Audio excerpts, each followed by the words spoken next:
Friends, এখন রান্না করব রুই মাছের তরকারি। মাছগুলির মধ্যে লবণ হলুদ মেখে নিয়েছি, আর এখানে অনিয়ন পেস্ট করে নিয়েছি। কড়াইয়ের মধ্যে পরিমাণ মতো তেল দিয়ে দিয়েছি।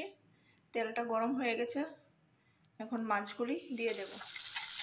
এখন মাছগুলি দিয়ে দিয়েছি, মাছগুলি ভালো করে ভেজে নেব।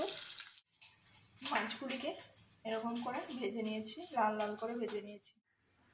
একটা ফিশ দো পেঁয়াজি বানাবো, তাই একটা পেঁয়াজ এরকম কেটে পেঁয়াজ থেকে এইভাবে ছাড়িয়ে নিয়েছি পেঁয়াজগুলিকে, এগুলিও দিয়ে দেব। এখানে কড়াইয়ের মধ্যে তেল গরম করার পর একটা তেজপাতা দিয়ে দিয়েছি, তারপর পেস্ট করে রাখা একটা পেঁয়াজ যে গ্রাইন্ডারে পেস্ট করেছিলাম এটা দিয়ে দিয়েছি। দিয়ে দেওয়ার পরে হলুদ, জিরে, একটু ধনিয়া পাউডার আর কাশ্মীরি লঙ্কার গুঁড়ো, 2টা কাঁচা লঙ্কা দিয়ে দিয়েছি। এখন এগুলি ভালো করে ভাজা ভাজা হবে, তারপর কেটে রাখা পেস্টটা দিয়ে দেব। দিয়ে তরকারিতে জল দিয়ে দেব। এখানে পেঁয়াজগুলি দিয়ে দিয়েছি, সব মশলা ভাজা ভাজা হয়ে গেছে। এখন জল দিয়ে দেব।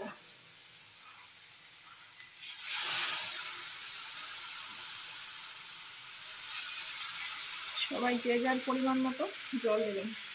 মাছ বেশি হলে মশলা, পেঁয়াজের পেস্ট, পেঁয়াজ এসবগুলিও একটু বেশি বেশি নিতে হবে। মাছ তরকারির মধ্যে মাছগুলি দিয়ে দেবো। ঝোলটা ভালো করে ফুটছে, টক বটকিয়ে।